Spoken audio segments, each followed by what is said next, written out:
Cabinet expects misuse of foreign direct investment meant for the hotel and tourism sector. Now, the Department of Industrial Policy and Promotion, or the DIPP, has already started probing alleged violation of FDI norms in the sector, Elan. In fact, Shireen, sources tell CNBC TV18 that FDI inflows between April 2009 and September 2010, amounting to about 4,100 crore rupees, is now under the scanner. Rajya Sabha MP Rajiv Chandrasekhar, incidentally, he was the first person to raise this issue in Parliament way back in 2007. Rajiv Chandrasekhar, many thanks for joining us on the show.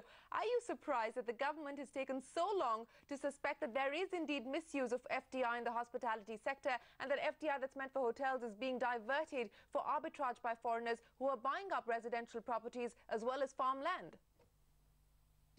FDI caps in India are not being enforced or are being loosely enforced.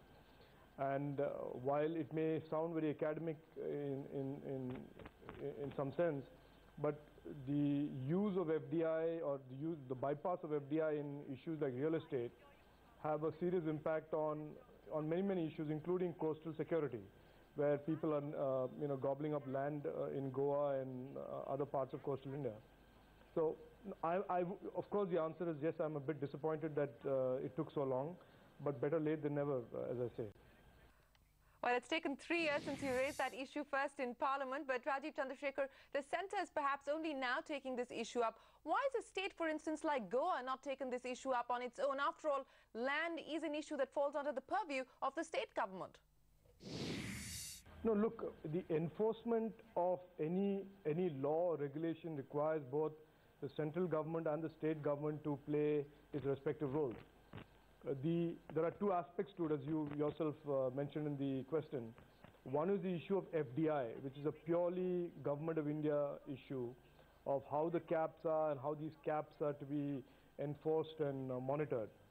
And the second is the issue, the broader and larger issue, which is outside, which is beyond the FDI issue, which is the issue of land from farmers. And we are hearing in a number of cases, not directly related to FDI alone, where corporates coerce land away from farmers, and that is clearly something that state governments must put a halt to, and that is why you need a new land acquisition policy or land acquisition approach at the state government level.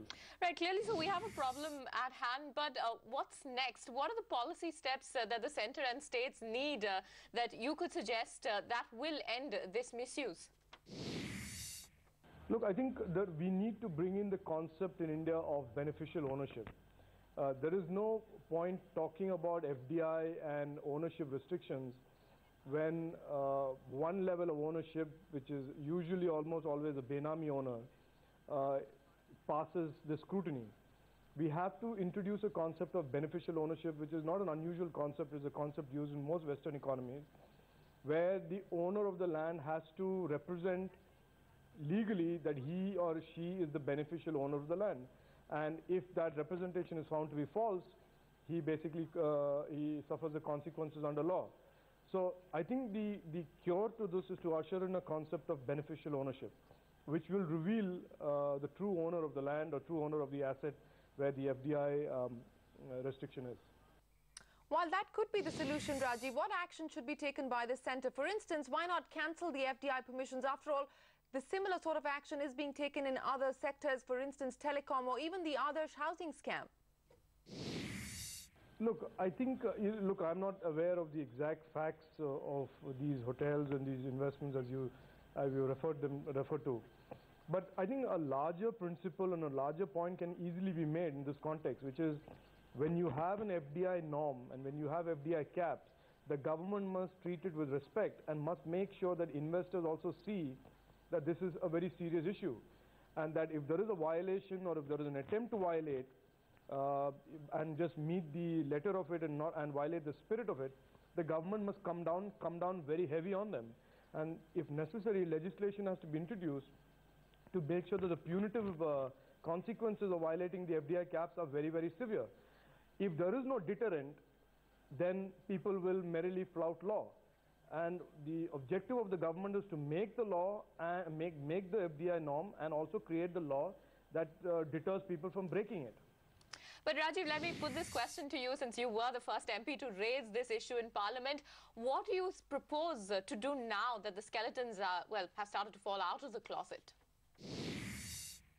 Look, I can only do what I can do, but the media and civil society has a significant role as well to put the spotlight on these issues, and I will do what I have to do, which is raise it in Parliament, meet with the Home Minister, write to the Home Minister, and hopefully create awareness amongst other political parties in Parliament that this is a serious issue, and giving land ownership, especially in coastal areas, to foreign unknown investors is dangerous in more ways than one. All right, the probe has already begun. Rajiv Chandrasekhar, appreciate your time. Thanks very much for joining us on